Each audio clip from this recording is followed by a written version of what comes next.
Assalamualaikum warahmatullahi wabarakatuh. Apa kabar Bapak Ibu? Salam sejahtera bagi kita semua.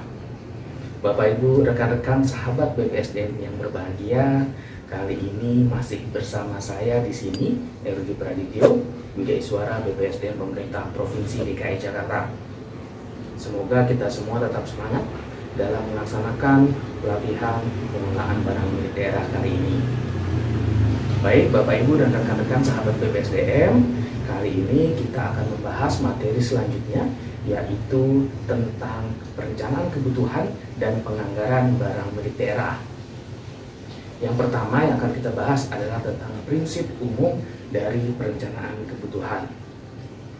Yang pertama adalah namanya perencanaan kebutuhan harus sesuai dengan tugas pokok fungsi serta kewenangan dari setiap satuan kerja perangkat daerah. Lalu prinsip yang kedua adalah harus merupakan kebutuhan real dari SKPD atau KPD tersebut. Serta yang ketiga, perencanaan kebutuhan harus tertuang dalam rencana kerja dari setiap satuan kerja perangkat daerah.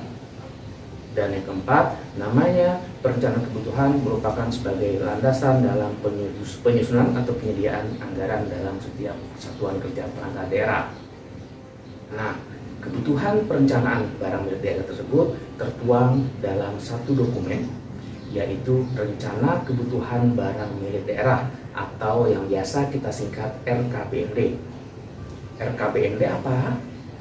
Betul sekali, RKBMD merupakan Rencana Kebutuhan Barang Milik Daerah yang merupakan dokumen perencanaan kebutuhan dalam 1 tahun anggaran. Penyusunan RKBMD dalam setiap unit terdapat 6 jenis. Yang pertama adalah penyusunan RKBMD terkait dengan pengadaan barang milik daerah. Lalu yang kedua adalah penyusunan RKBMD terkait dengan pemeliharaan barang milik daerah. Dan yang ketiga adalah penelaahan RKBMD terkait dengan pengadaan barang milik daerah yang tadi. Lalu yang keempat adalah penelaahan RKBMD terkait dengan pemeliharaan barang milik daerah. Dan yang kelima adalah penyusunan RKBMD terkait perubahan rencana kebutuhan. Serta yang terakhir adalah penyusunan RKBMD terkait kondisi-kondisi darurat yang terjadi. Dalam penyusunan RKBMD harus dilakukan secara berkesinambungan dan terintegrasi serta berkolaborasi antara 3 pihak yang terlibat. Yang pertama adalah oleh pengurus barang dari masing-masing satuan kerja perangkat daerah. Lalu yang kedua yang terlibat adalah kuasa pengguna barang dan pengguna barang sendiri. Lalu yang ketiga adalah pengelola barang. Jadi ketiga pihak tersebut harus melakukan penyusunan RKBMD secara terintegrasi dan saling berkolaborasi.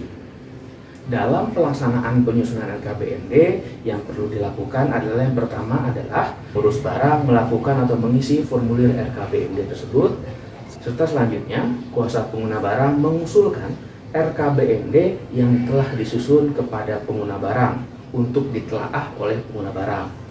Setelah itu, pengguna barang melakukan penelaahan atas usulan dari kuasa pengguna barang.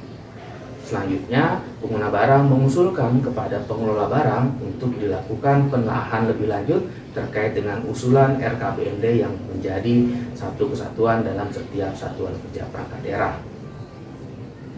Demikianlah Bapak Ibu, rekan-rekan sahabat BPSDM semuanya, materi kita kali ini tentang perencanaan kebutuhan dan penganggaran barang milik daerah. Terima kasih atas partisipasi dan kesempatannya untuk menyaksikan video ini.